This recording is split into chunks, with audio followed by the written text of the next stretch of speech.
Hey there, it's Andrea, and welcome to the Voice of Influence podcast.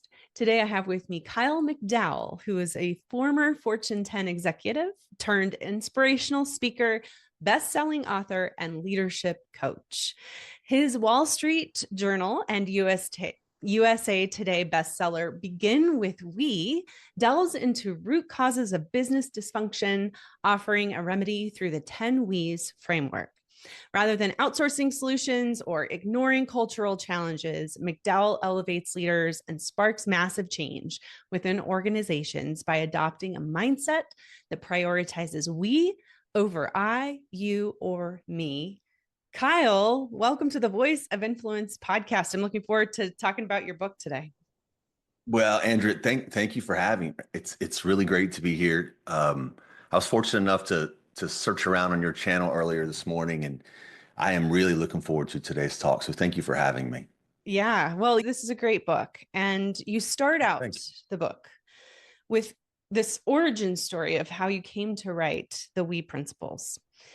And I'm wondering if you could describe for us when it really first hit you that you weren't just the one setting the tone and steering the ship, but that you really needed to empower others in the organization to be a part of shaping the future of your organization. Can you help us with that? Yeah, it was a decision that came to me very, very quickly. It took about 20 years. So sarcasm intended. I was very fortunate in my kind of journey through corporate America that I was able to lead really massive teams. So for some context, before I left, before I stepped away from corporate America in 2019, I had led north of 30,000 employees in my last two roles. Um, but what I was not really good at the first 2 decades of my career was exactly what you just said, empowering others. It was almost always about me and, my next raise, the accolades I could achieve, the bonus stuff, all the results were always about me. And it was just over 20 years into my career when the level of apathy that I was feeling about the whole thing, the whole engine, all of the corporate world, because that was a mind twist to me, or a tough pill to swallow, that as I ascended through corporate America, the only thing that matched the increased pay, the fancy titles, the cool corner offices, was the apathy I was feeling. Mm. So I looked around and, man, I just felt so disconnected from the very environments that I was responsible for creating. And that's a tough pill to swallow. So I made the decision that if I wanted to really get something out of this existence, not just my work life, but my time on the planet, I needed to do things a little bit differently. So it took some serious self-reflection. I had some mentors that I was working with that were able to kind of put me over this hump. And I just came to this decision that I was going to lead in a very different way. I wanted to be the leader that I never had. And Mm. that involved kind of taking myself out of the equation and investing all of my care, all of my energy into those around me. And so I was lucky enough to land a role that would ask me to lead about 15,000 employees of an organization that was really decentralized, but not just geographically. There was real silos, lots of sandboxes, and a leader of one functional area would be performing really well and consider themselves high achievers, whereas another team down the hall, virtually down the hall, was not performing well, and there was no connection that if we're not all performing well, then we're not winning. We're a bunch of people with the same badge, but we're not a team. So I just came to this conclusion the night before I was going to meet with the top 40 or 50 leaders of this newly inherited organization, that if I wanted the same feelings, the same outcomes, I knew the recipe, man. It was just to lead in a very strong-fisted kind of command and control type style. Now, in fairness, that was the style I was taught. I observed that throughout my first 20-ish years. But I knew if I wanted something different, I needed to do something different. And this night before, I was in my hotel room, knowing that I knew I had to give a speech the next morning to this group of leaders, but I didn't really know what I wanted to say. But I did know I wanted to be really clear on the expectations they should have of me, and that I would most likely hold them accountable to these same expectations. And in about 2 hours, I crafted these 10 sentences, and each of them began and still do begin with the word we. And I don't think I even called them principles at the time. I just called them the 10 we's. And these are the things that I would like us to be known for. internally first. Like these are how we're gonna these are the guardrails for how we treat each other, how we hold each other accountable, how we inspire each other and care for each other, look after each other, pick each other up. Not necessarily focused yet on what the client sees or feels, because I was convinced and still am that if we're high functioning behind the scenes, our customers feel that. Likewise, if we're dysfunctional and toxic behind the scenes, invariably they will ultimately feel that as well. So I crafted these principles, and over the course of the next 2.5, 3 years, a profound change in the organization took place. Not just the results, nearly every KPI, Andrea, nearly every single KPI increased to almost, in most cases, but not all, but most cases, all-time highs. But what was more profound and has stuck with me, and what's compelled me to write the book and do what I do now, is watching bosses transform into leaders, people that genuinely give a shit about those around them and less about their own accolades. And with that came connections that I'd never experienced before. I still have one-on-ones with a few members of my team. I haven't worked there in 7 years. And it has changed how I lead. It changed the work that I do today, and it changed how I live my life. And these 10 principles have been the foundation for all that change.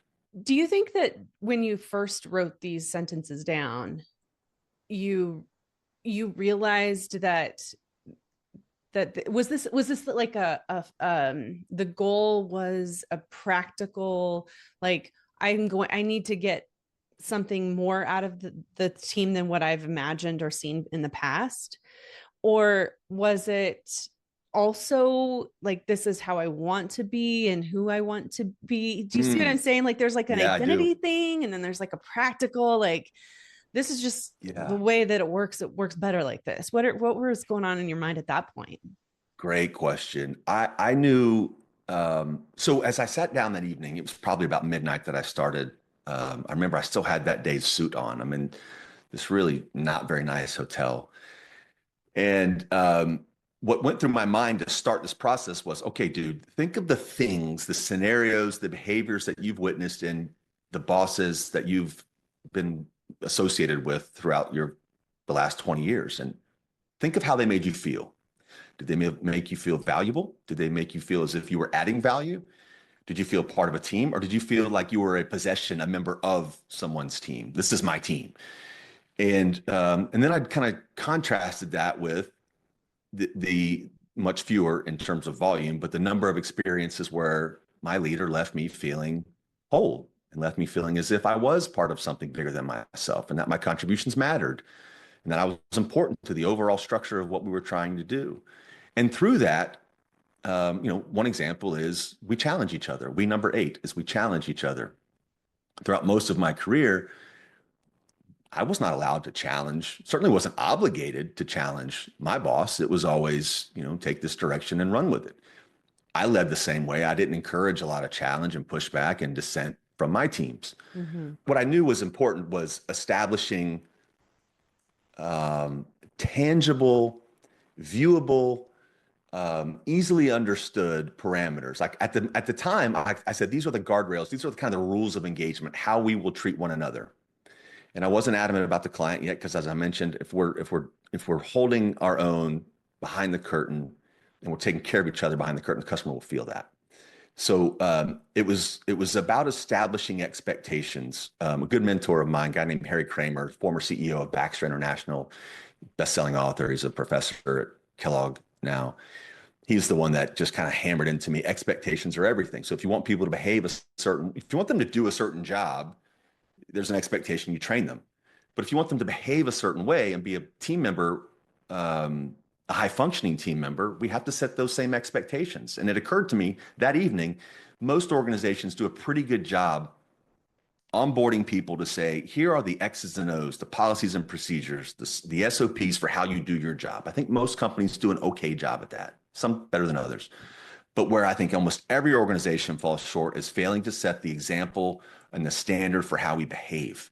And that's where the 10 We's come in. They're principles, and definition of a principle is our system of beliefs, our system for a foundational set of beliefs, our foundational truths. And I had this notion then, and I've never been more convinced than I am now, that when you get a group of people to align around a series of foundational beliefs, the things that we hold to be true, like we do the right thing, We pick each other up. We lead by example. We say what we're going to do, and then we do it all the way through all 10 of them. When you can get a group of people to align around these fundamental truths, there's not much we can't accomplish together. It certainly changes the game for the things that you can accomplish as a unit versus a solo show. And that was the intention, is to create the standard set of expectations, which I should also add, Andrea, makes difficult conversations in the day-to-day life inside of a team so much easier. So for example, I mentioned we challenge each other. If you and I are on the same team and your performance is down, it's not my opinion. I can see this. We can all see the numbers have changed. Maybe your attendance is not what it once was. Instead of approaching you to say, hey, what's up with your numbers? Or how do we get you back on track? Those types of things. You say, hey, Andrea, we challenge each other, right? And if you've already subscribed to these principles and you're on board, you receive that comment and that question in a way that's different than, the typical, let's talk about your results. And then also you can transition to another we right in that same conversation to say, we pick each other up. And I care. I really care. So I'm going to challenge you to, let's talk through why these changes are happening, but also it's not me against you. I'm here to pick you up as well. And I want to see you back to the place where you were. And if you're not able to get there, I want to help you. Let's talk through that and why that is and what can I do, instead of just barking orders and changing the direction for you or get your numbers up or else. What can I do to help you? Now they got to meet me halfway, of course, but otherwise, it's usually a talking at someone and not talking with. And that's what's changed the game for me, is in terms of how I present bad information, or really any information, is if it's all under the guise of this umbrella called the 10 We's, there's an easy connection to make because we've already all subscribed to these principles. Yeah. Okay. So do you feel like when you first put these out there that you really had already embodied them? Like this was who I am, and so this is what I'm putting out there? No. So the reason why I'm asking is because it is such a high standard to broadcast a vision like that, or a set of principles like that, and then try to make sure that it the people actually do buy in or take hold of them and do something with it, and that it actually infiltrates the culture. So if it wasn't something that you felt like was already naturally you, how did you make that transition with the company or the organization so that it was a bumpy road, or it was okay. It was, man. And it's a great question, because I certainly don't want to give your audience this impression that I dreamt up these principles one evening and then shared them the next day and said, this is who we are, live this or else, because here I am setting the example. I wasn't perfect. I'm still not perfect at it. But for whatever reason, at that time, I was at least reflective enough to understand the times that I wasn't really living them the way that I had purported to have lived them, or the way that I wanted others to live them. For example, I'll go back to the same example with we challenge each other. When I presented the principles, for the first time, I would say half the group was really on board. You could sense optimism and excitement. Yeah. I would say a quarter of the group was kind of on the fence, and the last quarter was just obstinate. They thought I was full of it. And in that group was a direct report of mine who was difficult, man. She had seen people like me come and go. The starch shirt, the shiny shoes, the expansive vocabulary. She had seen this cliche, and she had weathered them. They had come and go so many times, come and gone. As a matter of fact, the guy who had the role before me was kind of unceremoniously dismissed. So she had seen this type of stuff before. And as a result, the way she approached me was not collaborative. She challenged me at every corner. Like every opportunity, she would voice dissent. She would kind of be a negative Nelly in public settings as well. The only thing I think, at least in my mind, the biggest example of why this turned into what it did was I recognized she was challenging me. And most of us don't take the time to unpack why that challenge is coming. People don't wake up and decide to come to the office and be ornery. There are exceptions, right? But usually there's something behind it. They've been fed something that is, doesn't agree with them, like some fake leader. They've been sold a bill of goods that they haven't seen come to fruition. Because I recognized the challenges she was offering, and if I'm the guy standing in front of everyone saying we challenge each other, and oh, by the way, we number 9 is we embrace challenge, if I take the old command and control, bang my fist on the desk reaction to her to say, because I said so at every challenge, I'm a hypocrite and Yeah. everything is deep away at that point. So the one thing I told myself, among many others, but one that was really loud in my mind over and over was, you have to live this. If you want people to adopt this, you have to set this example every single day, every interaction. I'm not perfect at it. I wasn't then, still not perfect at it now, but by and large, my behavior is very consistent with these principles. But I had to get myself there. It wasn't something that happened overnight. And by the way, I certainly didn't behave this way outside of work. So I established these principles, did my very best to hold myself accountable to them in the workplace, but I didn't externally outside of the workplace, which was another kind of evolution for me to realize you're being a hypocrite now between your work life and your personal life. Who are you? So I started to behave in a way that when I would do something as simple as taking my shopping cart back to the store instead of leaving it in a parking spot next to me, that's not doing the right thing. That's right. So I caught myself one day. I'm like, okay, dude, if you're going to be the right thing guy, then do the right thing, not just when you're on the clock. So Yeah. from now on, I always I always wheel the cart back to the store. But there was absolutely a disconnect from the leader inside of the workplace to the dude in everyday America. And that bothered me. So now I work really hard to be the same person regardless. And I think authenticity is the key. Mm. Okay.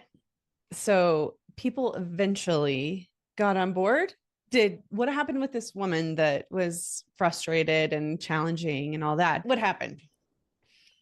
Yeah. So quick amendment to what you just said. I never got everybody on board, and Yeah. you never will. You Yeah. never will. Yeah. They're going to be, and that's fine. My approach is to always get 2/3 or 3/4 of the team. If it's 15,000, great. If it's 15, great. 2/3 to 3/4. So the story that I mentioned, her name is Julia, and I use her name freely because she knows I tell the story. Julia was difficult at every turn. My favorite example is I'd been on board about 30 days, and Julia ran a team of a couple hundred people that was really responsible for the X's and O's of our $7 billion contract. So she had forgotten more about our deal than I'd even known yet. So as part of my kind of onboarding and orientation, I said, "Hey, Julia, send me the so-and-so workbook, because an Excel workbook, because I want to dig in. I want to see why this cell drives this number and look at how the tabs interact with each other." It was a really important document. And she said, "No problem." She sent me a screenshot. And if you've ever been in Excel, you know a screenshot is not very helpful. So I wanted to bark at her, but I replied, "Hey, actually, I need the workbook, please. Can you just send me the whole workbook?" She replied by sending me a tab of the workbook, not even everything. So of course I can't reference all these connections. I said, and dude, at this point, don't you know, I wanted to bark. I was like, "Send me the power or the Excel document, send it to me." But I didn't. I said, "Come on, man. I need to see the references. Can you just send me the whole thing, please?" That was my favorite example, not the only, but she would give, she was difficult in front of people, and she challenged in front of people and put me in awkward positions. Fast forward 7 years later, we haven't worked together in 5 years. Fast forward 7 or 8 years later, she's one of my closest friends outside of my friend group. She is one of my tightest colleagues. We have one-on-ones every 2, 3, 4 weeks, depending on what's going on. She bounces career things off of me. I do the same with her. She helped me name the book. I'm glad you asked the follow-up where that went, because in most scenarios, at least historically in my life, I would have cut that person off as a jerk, someone that is just not on board with who I am. They're difficult because for the sake of being difficult. But I came to learn that she had been burned by previous bosses. She didn't have a lot of trust. And what's more important, I think, than the relationship that we forged and have maintained since those days is watching her be the leader she is now. She is a completely different leader. She's more collaborative. She has invested in, she started the 10 We Awards. She and her team were responsible for inserting the 10 We's into their annual performance appraisal. So she has gone from obstinate to complete convert. And as a result, her management and leadership style has exponentially improved. By the way, at last count, she led like 10,000 people. So she's been promoted since I left there. And she's just it's a beautiful story to watch her growth and evolution.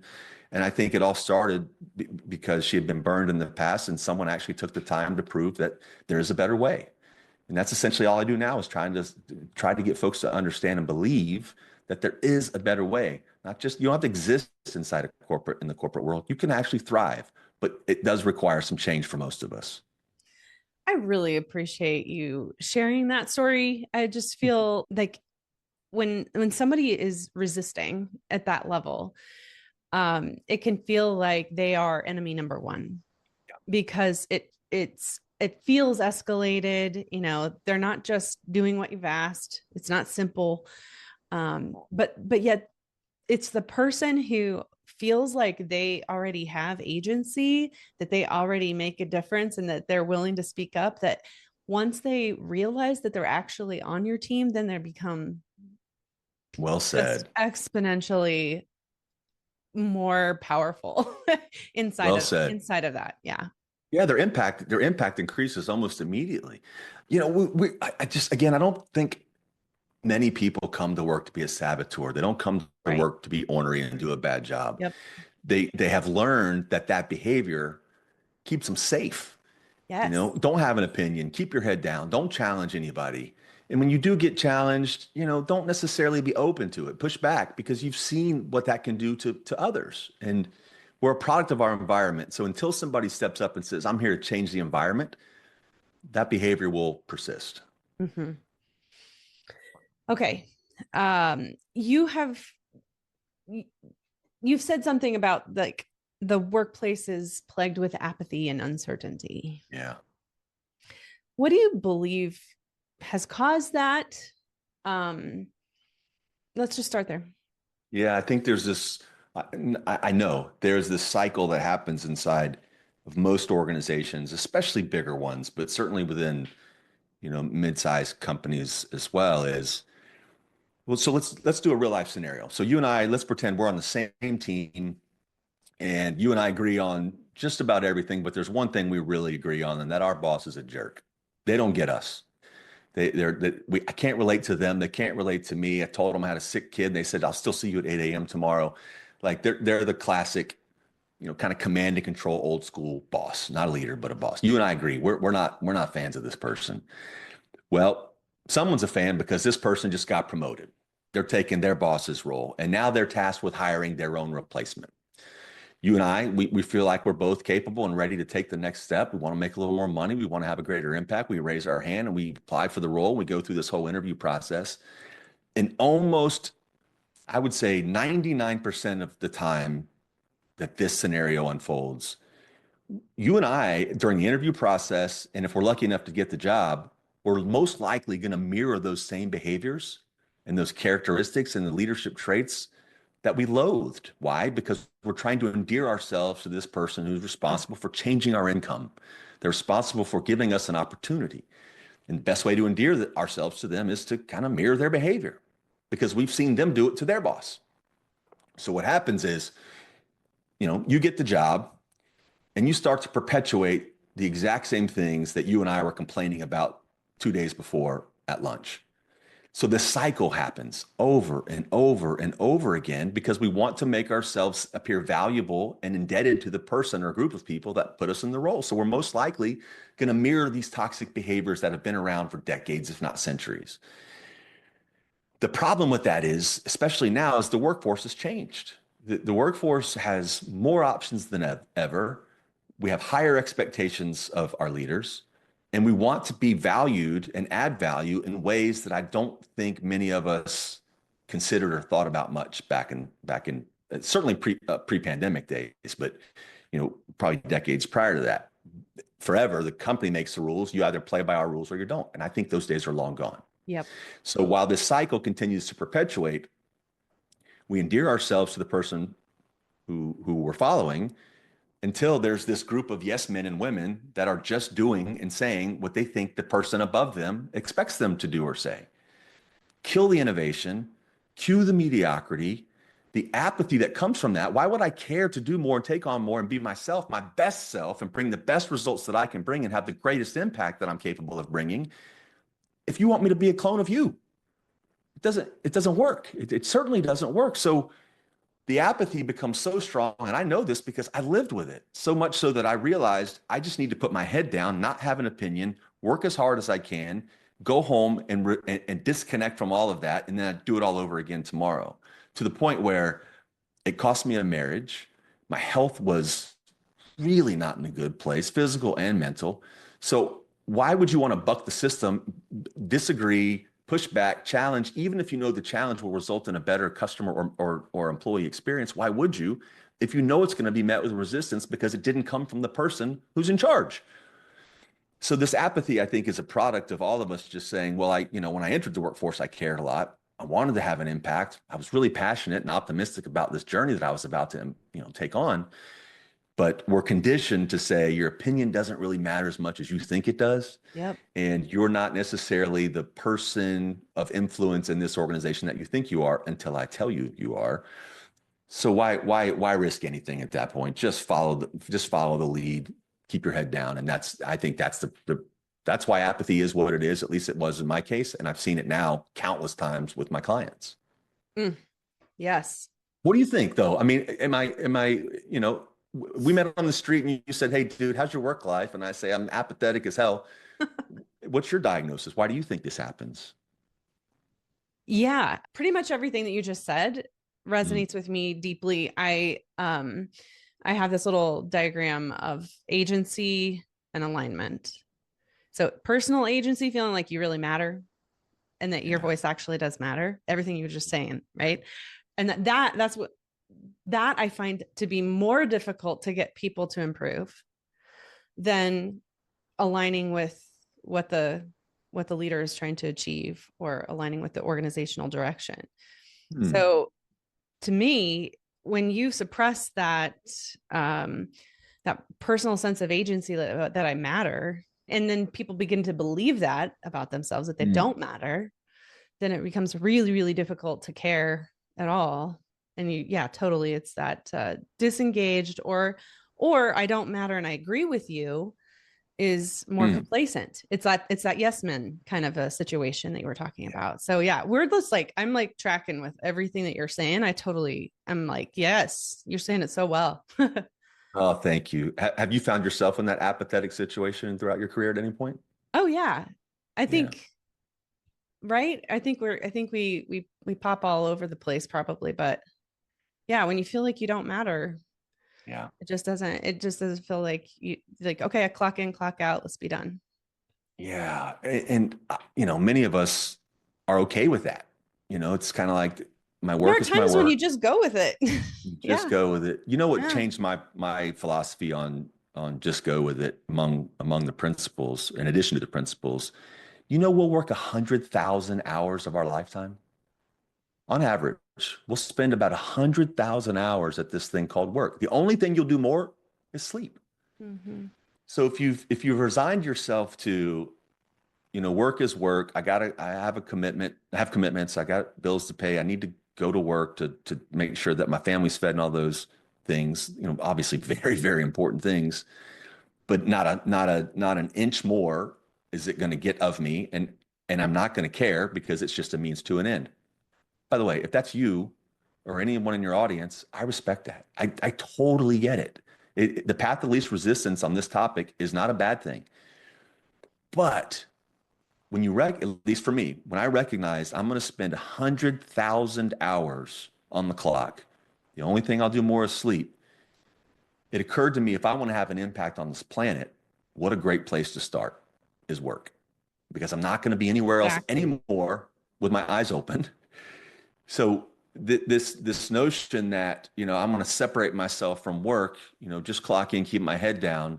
Not only is it soul sucking in terms of you're left with no fulfillment and very little passion, and it's kind of lather, rinse, repeat existence.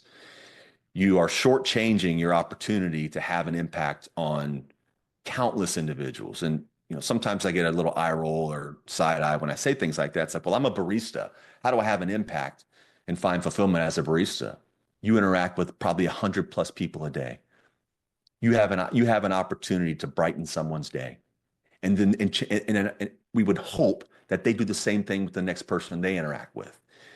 You don't have to have a fancy title. You don't have to have a pristine premium type business card. You can have an impact without any of those things. And we in most circles we put celebrities here, athletes here, and we put people in different kind of tiers. And if I was one of those, I would behave that way. Or sure, if I had their kind of money, I would behave this way. I think that's a cop out. I think if you're going to spend 100,000 hours at anything, it should be the best hours spent.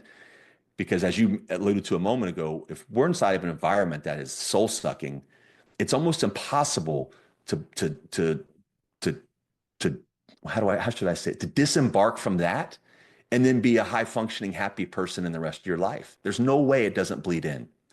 And the opposite is also true. When you actually invest and care in those around you and you want to have an impact, regardless of your title, that also transcends to your personal life. And you find yourself being a happier person and being upset and bothered by things a lot less because you realize in the grand scheme of things, they don't necessarily matter as much as you once thought they did. Yeah. Yeah. Yeah, that's how I feel. Okay. So we're in a kind of a interesting place right now. AI, coming in full force. Not sure what robots are going to do in the future in terms of what impact that will have on the workforce. Obviously, it will have an impact. For sure.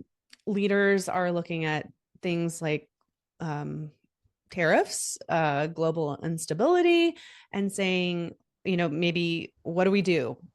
How right now, I think the tendency can be to focus on the here and now and the very immediate, survival kind of things that we need to focus on. What about culture in a situation like that? What about leadership in a situation like this? How much should somebody be focused on still the culture of their organization when it feels like there's an existential crisis around them? Mm. I think I'm convinced actually that the nature of problems that leaders face has certainly changed and will always evolve and change. The problems change. Yeah. The challenges we must overcome in today's workforce are wildly different than years past, but the solution hasn't changed. I think the solution to nearly every problem we face inside the workforce, and really outside, but definitely inside, is people. That's the solution. So when we lean into those around us in times of adversity or uncertainty, even as the quote unquote boss, to be relatable enough to say, man, I'm really scared about this new competitive threat that we have, or yeah, we have this really tough new goal that the big boss has placed on us, and I'm not sure how we're going to get there. To be honest, I'm nervous about that. But there's no other team I'd rather face this with because I'm convinced that we've subscribed to these principles. We can accomplish anything we want together, and if we don't accomplish it, it won't be for lack of trying or alignment. It'll be because the hurdle might have just been too tall, and we've learned enough that we'll go right back at it and be better at it next time. So the solution is always the same to me. Now, when we insert artificial intelligence into the conversation, I am not the doomsday person that I think many in my world or our world are. I view it very differently, actually. Throughout the history of mankind, especially since the Industrial Revolution, there have been inventions that have been purported to be the end of insert industry. The cotton gin, for example. Automotive manufacturing, assembly line type stuff. Those things have always been a threat to the workforce in terms of the number of people needed to do something. I think the beauty of AI is you can learn anything. YouTube is the same way. Like, if you want to learn how to pick up a trade or how to do something differently, or anything, there is now this treasure trove of how to out there. You just have to access it, including your career stuff. Hey, today I do X, Y, and Z for ABC company, and I'm not rewarded because of insert the things that bother you. Here's where I want to take my career. Do you have any advice to help get to those next steps? More often than not, the responses are pretty good. I use ChatGPT every single day in my personal life as well. So I'm not as concerned as I think most people are, because I have faith that the best leaders in the world, and even the okay ones, understand that we got to lean into people, and the technology will augment and enable the people to be better. Not just that we have this tool coming and it's going to replace people. Certainly in some cases, artificial intelligence, it's going to replace jobs, but so did the printing press. There's so many things throughout the history of mankind that say, we will evolve and adapt based on whatever new invention or new whiz bang thing comes with this artificial intelligence. But I don't think it's going to be the nuclear event that some people are predicting in the workforce. I just don't see it. Okay, let's go back to your book. When you're putting this book out right now and you're thinking about it, is there a particular thing that you really hope that people just understand or latch onto? There is a better way. There is a better way. So when I decided to write the book, I was really sheepish about it for two reasons. One of my great friends said to me, "Who's ever going to read a book from you?" Not very inspiring. And I said, "I don't know, man. We'll see." But before I could even Apparently talk quite about, a few. yeah, well, I mean, yeah, it's mind bending, honestly, how well the book is doing. But I remember telling my wife, she was the first person I told. I'm like, I think I'm going to write a book, but I didn't even tell her for several weeks, because I'm the kind of guy, I don't half-ass anything, but when I'm in, I'm all in, and if I'm not in, I'm not in at all. But when I made that commitment to her out loud, it became a real thing.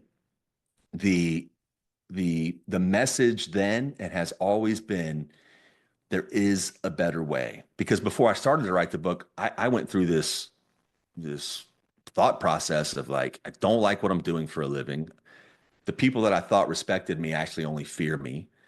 I don't have the level of enthusiasm and passion and the desire to make an impact that I once had. So why? Why do all these things happen? Why do I feel this way? And I started to ask people, this is before the book, I started to ask people, do you feel this way? Am I the only, are we all drinking this corporate Kool-Aid, and that we're supposed to just come to this place where apathy is the norm? And then I transitioned that from a helpless victim feeling to like, there's got to be a better way. There's got to be a better way. It's not, again, if I'm going to spend 100,000 hours, I need to at least try to find a better way. And for me, the 10 We's were the keys to that vehicle. I had no idea when I created the principles that result in a book. I had no idea when I wrote the book it would become a USA Today and Wall Street Journal bestseller. I had no idea I'd be talking to great people like you 2 years later. But I knew there had to be a better way. Once I lived the better way, it wasn't hypothetical or academic, and it wasn't, just some leadership nerd talking about how to get the most out of people. These were practical, real life things that I had seen work at a massive scale. And when my former colleagues and members of my team, 2 years after I left this organization, started to call me to say, you should write a book about this, I was convinced, because it wasn't me drinking my own Kool-Aid. It was others playing it back to me to say, you've made a difference here. Yeah. And the impact is still being felt, and others need to feel this. So I looked at it as an opportunity, more of an obligation, rather than something that I could do to make money at or kind of start my own business. This is an obligation. And I lived that every single day since then. But it's certainly been the result of that one question: is there a better way? I've got a couple questions left for you, and I'll be asking where to connect with you after this one. So one of the things that I feel like is really important right now is mentorship. And I think it's always been important, but I definitely think it is right now. And I'm wondering, when you've had great mentors or people that you've looked up to in the past that have mentored you in some sort of way, have you adopted any of those actions or something that they've done that you now want to pass on or do pass on in a similar way? Yeah, there's one thing comes to mind, but it is an exception. So by and large, on this topic, I like to encourage people to be your authentic self as the mentor. Don't be someone you think or say things that you think another person would say, someone that you respect. So, don't mirror or mimic someone else's mentoring guidance unless it's worked for you personally. Because I think that reeks of inauthenticity, and if it doesn't go well, there's kind of like a lack of ownership. So I feel like if you're in that situation, privileged enough to be in that situation, that someone comes to you for guidance on your experiences, things that you might know, that you might have a slight advantage over them. They're coming to you because you are who you are and what you've done. They're not coming to you because they think you're a role model or a clone of somebody else. So be yourself. be yourself and tell them, and this is, tell them, I have opinions, doesn't make me right. And you can disagree. And if you disagree, I hope you tell me. But my opinions don't make me right. I have a lot of those. We all have them. But most of my opinions on these topics are grounded in real life experiences and work that I've done. So that's kind of the rule. The exception is, and this is from a leader of mine who I have remained very, very tight with. He is a real exception in my history of leaders to whom I reported. A guy named William Krenz. And I've told the story a number of times, but I love telling it. My mother was approaching the end of her battle with cancer that she ultimately lost. And it was probably less than a year. Well, I'm certain it was maybe a couple of months away. Her passing was a couple of months in the future and away. And William and I were in a one-on-one environment. He called me and as a regular schedule one-on-one. It's like, and I sat down, started flying through my results. And I didn't know him very well at this time. I started flying through my results, and the normal pace of the normal one-on-one where I share updates and dependencies and questions that I might have of him. And he kind of cut me off early. And he said, "Hey, how you doing, man?" And I was like, I'm good, William. I'm good. And as I was saying, and I got back to the data, and he kind of pushed back from his chair a little bit before leaning in to say, I'm only asking because I care. Never had a boss tell me he or she cared. They may have acted like it occasionally, but I've never had someone in a leadership role, a position of authority, my boss, literally lean into the chair, into a table and say, "I care about you." Mm. That was 2009. So that puts us, 16 years ago? And when you ask the question, it immediately comes to my mind because now I do parrot that back. If I mean it, obviously, I care about you, man. I want to see you, even in difficult conversations. I had one member of our team recently who she's been acting out. She's not living the principles. She's been kind of a jerk. I don't know how else to say it. She's been kind of a jerk. And I approached, and she reports to someone else, but I approached her to say, "Hey, let's have a quick talk." And by the way, I don't really care about the things that you and your boss have had conversations about, how others have identified your behavior as being unacceptable. I'm not here to talk about that. As a matter of fact, I'm here to tell you that I care about you and I want more for you. And you may feel like your behavior is justifiable or that you're not wrong in these, but if multiple people are having the same conversation about your behavior, a little self-reflection might be in order. But I'm not here to be specific about those things. I just need you to know I want more for you and I care. What can I do to help you turn the page on this perception that others are having of you? And it completely changes the conversation, the tone, Really the tenor. does. By the end of the conversation, she said, "Mr. Kyle," she calls me Mr. Kyle. "Mr. Kyle, I hope you realize also, I'm 25 years old. I have a lot of learning to do. And I really appreciate you having the conversation the way you did." What a bond was created that day. And the typical approach would have been like, "Why the hell are you behaving this way? You're pissing people off. You're rubbing them the wrong way." All these classic kind of cliches. But when you tell someone you care about them and you mean it, their ears become a lot more open and their self-reflection becomes a lot more easily kind of attained. So William created that in me 15 years ago, and I still live it. Oh, it's a great story. Cool, huh? Great. Where can people find you in your book? Well, speaking of mentoring, I'm glad you asked that because I'd love to share. So my website is kylemcdowellinc.com. I'm on essentially every social media platform, similar handle at Kyle McDowell Inc. And I connected that to your mentoring conversation, Andrea, because I don't give a shit about followers or vanity metrics or the things that come with social media. I share those and have a presence on social media and my website because I want to help. I genuinely want to help. So I share those handles and that website where you can reach us as well, because I personally reply. I want to say 100%, but I'm sure I've missed one or two. I reply to every single one personally. Because if you've taken the time to reach out to me with a question or a concern or, just, "Hey, you should know that the book has had an impact on me."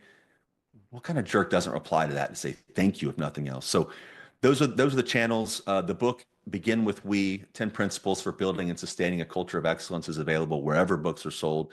Amazon right now has it discounted. I think the ebook is under $1. and the paperback is now 10, $11.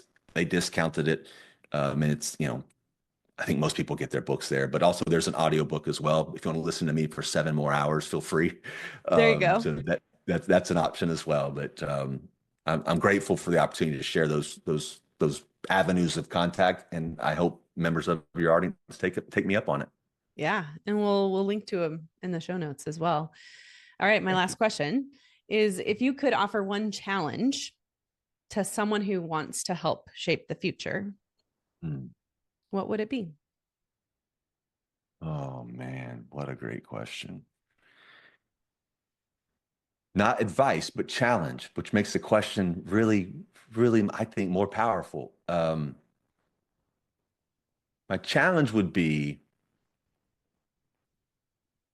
to maintain your individuality, the things that make you you, the things that give you the diverse perspectives, the unique experiences, the things that separate you from those around you.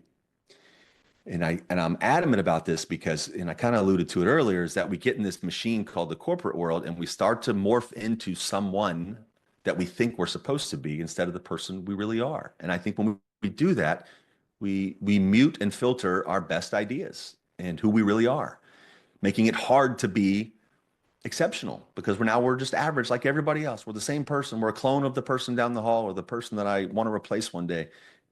It's hard.